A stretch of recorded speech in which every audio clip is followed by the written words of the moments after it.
The Nigerian central bank has devalued the naira by 8% to 168 naira to the US dollar. The move was expected. The market is reflecting reality when you take in all information. So I would say we have a more efficient market today than we did previously. And some of the key pieces of information that are affecting market circumstances today would include, the reversal of quantitative easing, the tapering. It will include the pressure that we're seeing on currencies of most frontier and emerging markets. Nigeria is no exception.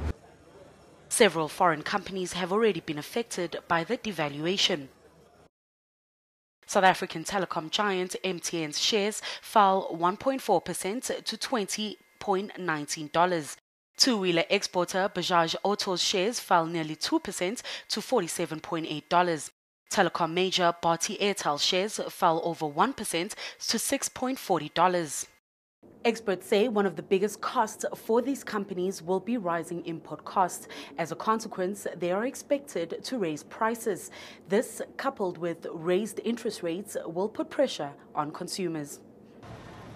Nigeria is the largest market in Africa for all three companies.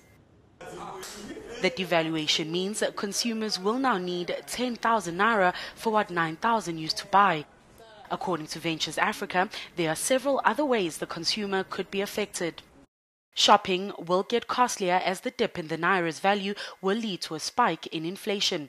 The cost of imports will rise as Nigeria's household commodities are mostly imported in dollars.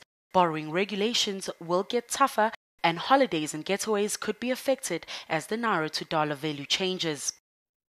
Nigeria, Africa's largest economy, has spent billions of US dollars in the last year attempting to shore up the naira.